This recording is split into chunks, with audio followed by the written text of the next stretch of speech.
রাজ্যের মাননীয়া মুখ্যমন্ত্রী নারী ক্ষমতায়ন সম্পর্কে অর্থাৎ পশ্চিমবঙ্গের বুকে কিভাবে নারীরা নিজেদের পায়ে দাঁড়িয়েছেন, কনফিডেন্সের সঙ্গে সম্মানের সঙ্গে কিভাবে পশ্চিমবঙ্গে তারা জীবন জীবিকা নির্বাহ করছেন, মমতা বন্দ্যোপাধ্যায়ের বিভিন্ন প্রকল্পের সহযোগিতার মাধ্যমে নারীদের কিভাবে একেবারে ক্ষমতার উপরে নিয়ে আসা হয়েছে, সেই তিনি এই যে কর্মকাণ্ডের ফাঁস করার জন্য বা এই বিরল তথ্যটা তিনি জানানোর জন্য সুদূর লন্ডনে পাড়ি দিয়েছেন। যখন খবরটি শুনছেন তখন হয়তো যদি কয়েকদিন পরে শোনেন তাহলে হয়তো তার লন্ডনে নারী ক্ষমতায়ন সম্পর্কে সেই বক্তৃতাও হয়তো করা হয়ে গিয়ে থাকে যদি কয়েকদিন পরে শোনেন। কিন্তু আজকে আপনাদের সামনে আমি পশ্চিমবঙ্গের বুকেই 3 নারীর বক্তব্য শোনাবো। এই গতকাল আজ এই 2-3 দিনের মধ্যে খবরগুলো আমি যেভাবে সংগ্রহ করেছি 3টি ভিডিও আপনাদের সামনে দেখাবো যে পশ্চিমবঙ্গের বুকে নারী ক্ষমতায়ন সম্পর্কে মমতা বন্দ্যোপাধ্যায় যে পরিস্থিতি সৃষ্টি করেছে, সত্যি কি নারীরা ক্ষমতায়ন হয়েছেন, নারীরা কি আত্মনির্ভরশীল হয়েছেন, সম্মানের সঙ্গে বাঁচতে শিখেছেন, সেটা আজকে আপনাদের সামনে 3টি ভিডিওর মাধ্যমে দেখাবো। নমস্কার, ওয়েলকাম টু সিম্পল এজিবিসি। আপনাদের সকলকে স্বাগত জানিয়ে একটা দারুণ পর্ব শুরু করছি যেখানে আপনারা বুঝতে পারবেন যে পশ্চিমবঙ্গে নারীদের অবস্থা ঠিক কোন জায়গায়। 3টি ভিডিও আপনাদের সামনে দেখাবো। প্রথম ভিডিও হচ্ছে দিনহাটার ভিডিও, এক মহিলা, তার বক্তব্যটা আপনারা একটু শুনে নিন নিজের কানেই। হয়েছে আপনার সঙ্গে একটু বলবেন, কি হয়েছে একটু বললেন। কে করেছে? কে? আব্দুল মান্নান। কবে? 14 তারিখ। কোথায় নিয়ে গেছিল? কিচেন থেকে সরেন না। বাড়িতে। ওর বাড়িতে নিয়ে গেছিল। ওর বাড়ি জুড়িপাড়া।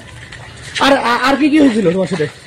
রেপ করছে, মারার চেষ্টা করছে, অনেক মারছে সারা শরীরে, বোতল দিয়ে মেরে আমার মাথা ফেটে দিয়েছে। আমি এর বিচার চাই, নাহলে আমি সুসাইড করবো। আমার সব শেষ, আমার পরিবারটাকেও শেষ করছে। শুলেন বন্ধুরা বক্তব্যটা নিজের কানে। আমি মুখটা কিছুটা ব্লার করে দিয়েছি। ইনি হচ্ছেন একজন প্রতারিতা। কিভাবে না, তৃণমূল কংগ্রেসের একজন পদাধিকার, তিনি গ্রাম পঞ্চায়েতের কেউ হতে পারেন, আমার এক্স্যাক্টলি জানা নেই। তৃণমূল কংগ্রেসের একজন ব্যক্তি আব্দুল মান্নান। আব্দুল মান্নান এই মহিলার কাছ থেকে চাকরি দেওয়ার নাম করে 6-8 লক্ষ টাকা গুছিয়েছেন এবং দীর্ঘদিন ধরে ইনি অপেক্ষা করেছিলেন চাকরির জন্য। চাকরি তো হয়নি এবং চাকরি হচ্ছে না দেখে যখন নিজের টাকা ফেরত চেয়েছিলেন তখন ফেরত দিতে অস্বীকার করেন খুব স্বাভাবিকভাবে, তার কারণ সেই টাকা তো তারা আত্মসাৎ করে নিয়েছেন, চাকরি দেওয়ার জন্য তো আর টাকা নেননি। কিন্তু গ্রামের গরিব অসহায় মা বোনেরা তারা নিজেদের সমস্ত টাকা বিসর্জন দিয়ে তো এই সমস্ত আব্দুল মান্নানদের বড়লোক থেকে বড়লোক করে গিয়েছেন। যাই হোক, তো সেই চাকরির টাকা যখন ফেরত দেওয়ার জন্য বারবার তিনি অনুরোধ করেছিলেন, তখন একদিন এই আব্দুল মান্নান এই মহিলাকে ডেকে পাঠান, বলেন আজকে আপনারা ইন্টারভিউ হবে। মহিলা অত্যন্ত আনন্দের সঙ্গে চলে যান, যে যা হোক তাহলে এতদিন পর্যন্ত তার টাকা যেটা দেওয়া হয়েছিল সেই টাকার সদ্ব্যবহার হবে। এবার ইন্টারভিউ এর নাম করে ওই আব্দুল মান্নান ব্যক্তি অভিযোগ তিনি নাকি একটা গাড়ি করে ওই মহিলাকে কোনো একটা জায়গায় নিয়ে চলে যান। নিয়ে গিয়ে শুনলেন আপনারা কি হয়েছে, তাকে রেপ করেছেন। বুঝতে পেরেছেন? একদিকে তো টাকা নিয়েছেন, টাকা ফেরত দেননি, কত বড় অপরাধ। চাকরি দেবে বলে প্রতিশ্রুতি দিয়েছে, সেই চাকরি পর্যন্ত দেননি। তৃতীয়ত ইন্টারভিউ এর মতো একটা মিথ্যে আরো একটা প্রতিশ্রুতি দিয়েছিলেন। চতুর্থত সব থেকে ঘৃণিত কাজ, তাকে একলা পেয়ে একেবারে উদ্দেশ্য প্রণোদিতভাবে তাকে রেপ করা হয়েছে। এইটা হচ্ছে 1 নম্বর ভিডিও আপনাদের সামনে রাখলাম। মাথায় রাখতে হবে যে এই ভিডিওর কয়েকদিনের পরেই রাজ্যের মাননীয় মুখ্যমন্ত্রী পশ্চিমবঙ্গের নারীদের কিভাবে ক্ষমতায়ন হয়েছে তা নিয়ে তিনি লন্ডনে বক্তব্য রাখার কথা। এবার আপনাদের সামনে আমি দ্বিতীয় ভিডিওটা দেখাবো, সেটাও খুব ইন্টারেস্টিং ভিডিও। এটা হচ্ছে গলসি 1 নম্বর ব্লক মানকর গ্রাম পঞ্চায়েতের উপপ্রধান, যার নাম ডালিয়া সাহা। আমি এই তথ্যটি বিরোধী দলনেতা শুভেন্দু অধিকারীর সোশ্যাল মিডিয়া হ্যান্ডেল থেকে আমি পেয়েছি। এই যে গলসি 1 নম্বর ব্লকের মানকর গ্রামের উপপ্রধান ডালিয়া সাহা, তিনি কিভাবে কাটমানি নিতে হাত পাকিয়েছেন দেখুন। আমার মনে হয় যদি নারী ক্ষমতায়ন পশ্চিমবঙ্গের সত্যি রূপ ধরে রাখা, মানে সত্যি রূপটাকে ধরতে হয়, তাহলে এটাও তার অন্যতম একটা রূপ হতে পারে। যে তিনি কিভাবে ভূগর্ভস্থ জল, কেন্দ্রীয় সরকারের প্রকল্প, সেই ভূগর্ভস্থ জল পাম্পের মাধ্যমে তোলা যায়, তার জন্য কন্ট্রাক্টরের কাছ থেকে 10% কাটমানি চাইছেন। যদিও কন্ট্রাক্টর তিনি 2% কাটমানি তৎক্ষণাৎ অর্থাৎ 5,000 টাকা টেবিলের মধ্যে ফেলে বলেছেন দয়া করে এটুকুতেই সন্তুষ্ট হন। তিনি কিছুতেই আর সন্তুষ্ট হচ্ছেন না, তার 10% কাটমানি লাগবে। বক্তব্য বিরোধী দলনেতার, তার সোশ্যাল হ্যান্ডেল থেকে যে ভিডিওটা পেয়েছি রাখবো আপনাদের সামনে, দেখুন। এটা নাও, আর বলো না। কি না ফোন করা হবে কি? দেখো কত আছে, দেখো তুমি। কি 5,000 দিয়েছি। ওটা নয় তো, এই তোর ফার্মাসেলের যে 10% হচ্ছে, সে 10% করতে বুঝতে না অত খুঁজলে হয় দিদি? আমাদের থাকবে ক টাকা বলো? লাভ থাকে। ফার্মাসেল আমি আবার যে জায়গায় কাজ নিয়েছি সেই জায়গায় কত কিছু এক্সট্রা কাজ করা হয়েছে। 20% লেস দিয়ে লোকে দিচ্ছে। তা আমার কত, আমারও তো ওই 20% লেস আছে বলো। 20 আর দেখো তুমি কত আছে। 20% লেস একজনে দিচ্ছে। তোর আগের বারটা কিছু বুঝালি না। আগের একটা কিছু আমাদের নিজেদেরই হয় না, তো তোমাকে আর কি বলবো। 1.5 লাখ টাকা, 1,60,000 টাকার কাজে 1.5 লাখ টাকা খরচ হয়েছে। কতটা এক্সট্রা কাজ করেছি তুমি জিজ্ঞেস করো না? তোমার অফিসের লোক তো গিয়েছিল চেক করতে। আর সরকারদের ওইটা কতটা এক্সট্রা কাজ করা হয়েছে বলো তো? 1.5 লাখ টাকার কাজ করেও কতজন দিবে? আগের টাকা বলে দিলাম, তুই বললি হ্যাঁ দেবো, নিয়ে আসতে পারবো। আমি হিসাব করে দেখলাম যে কিছুই থাকছে না, তাহলে আমি কি দেবো তোমাকে? তো 5 দিচ্ছি তো, আবার কত লাগবে? দাঁড়াবো, যা কাজ হয় কত টাকা কাজ বল? 2,49,000 টাকা।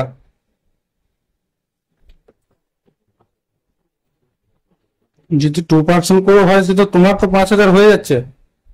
আমার হয়ে যাবে, এখন বলবো না। দেখলেন বন্ধুরা, এটা গেল দ্বিতীয় বক্তব্য।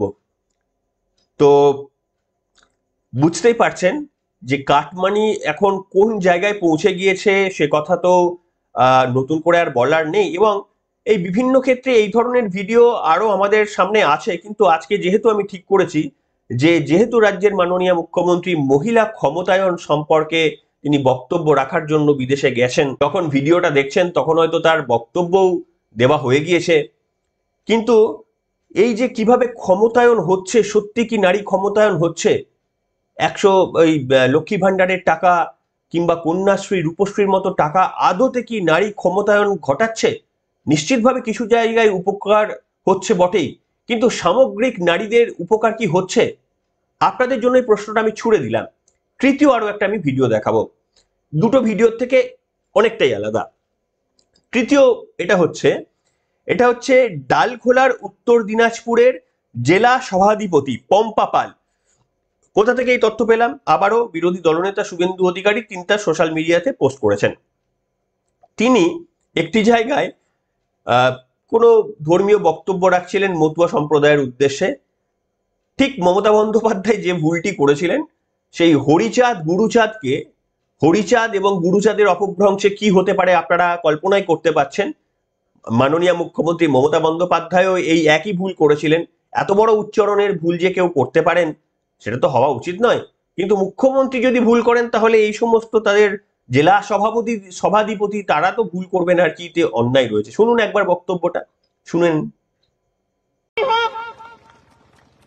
হরিচাঁদ ঠাকুরের জয়, জয় গরুচাঁদ ঠাকুরের জয়, জয় শান্তি মাতার জয়, জয় পাগলা বাবার জয়, জয় হরিচাঁদ। যাই হোক, জয় হরিচাঁদ ঠাকুরের জয়, জয় গরুচাঁদ ঠাকুরের জয়, জয় শান্তি মাতার জয়, জয় পাগলা বাবার জয়, জয় হরিচাঁদ। শুনলেন বক্তব্যটা? হরিচাঁদ গুরুচাঁদ এই দুটি ওয়ার্ড স্পষ্ট করে যারা বলতে পারছেন না তারা ধর্ম নিয়ে বক্তব্য রাখবেন, তারা হিন্দু ধর্ম শেখাতে আসলে কান মুলে হিন্দু ধর্ম শিখিয়ে দেবেন, এই ধরনের বিভিন্ন বক্তব্য তারা বলে থাকেন। আর অক্সফোর্ড বিশ্ববিদ্যালয় না হলেও কেলগ কলেজে গিয়ে সেখানে বাংলায় কিভাবে নারীদের ক্ষমতায়ন হয়েছে সেই ধরনের বক্তব্য রাখারও মাননীয় মুখ্যমন্ত্রী সুযোগ পাবেন। আমি জানি না যে এই বক্তব্য তিনি যদি ভারতের থেকে নিচু কোনো দেশে গিয়ে দিতেন, যেমন বাংলাদেশ, মিয়ানমার বা অন্য দেশে, সেখানে দিলে তবু একটা মানে রয়েছে, তার কারণ ভারতবর্ষের কাছ থেকে তারা শিখবেন। কিন্তু যে দেশ নারী ক্ষমতায়ন সম্পর্কে শত যোজন আলোকবর্ষ দূরে রয়েছে, যাদের নারীরা প্রকৃত অর্থে কোন উন্নতির শিখরে যারা পৌঁছে গিয়েছেন, সেই দেশের মধ্যে দাঁড়িয়ে তাদের নারীদের সামনে এই ধরনের কি বক্তব্য রাখবেন মুখ্যমন্ত্রী? খবর যখন করছি তখনও তিনি বক্তব্য বলেননি। কিন্তু পশ্চিমবঙ্গের যদি আপনারা একাধিক এক্সাম্পল এই ধরনের দেখতে চান, এই ধরনের এক্সাম্পলের তো কোনো কমতি পাবেন না। একেবারে রাস্তায় ফেলে আপনারা দেখেছিলেন যে কিভাবে বেত মারা হয়েছিল, ঠিক আছে, আমি জায়গাটার নাম ভুলে যাচ্ছি। তো এই ধরনের অজস্র ঘটনা পশ্চিমবঙ্গের বুকে সেই নারী ক্ষমতায়নেরই যেন একটা হাস্যকর রূপ, একটা অন্য ধরনের রূপ যেন জাগ্রত হয়ে উত্তর দিতে চায় আমাদের এই সমাজকে। সত্যি মমতা বন্দ্যোপাধ্যায় আপনার আমলে কি নারী ক্ষমতায়ন হয়েছে? উত্তর হয়তো দেবে আপনাদের কাছে শেয়ার করা এই 3টি ভিডিও। এর বেশি কিছু আজকে আর বলবো না। আপনারাই লিখে জানান যে সত্যি নারী ক্ষমতায়ন আর পশ্চিমবঙ্গ দুটি একই সঙ্গে একই বন্ধনীর মধ্যে যায় কিনা। লিখে জানান আজকের এই পর্বে। এখনকার মতো এখানেই শেষ করলাম।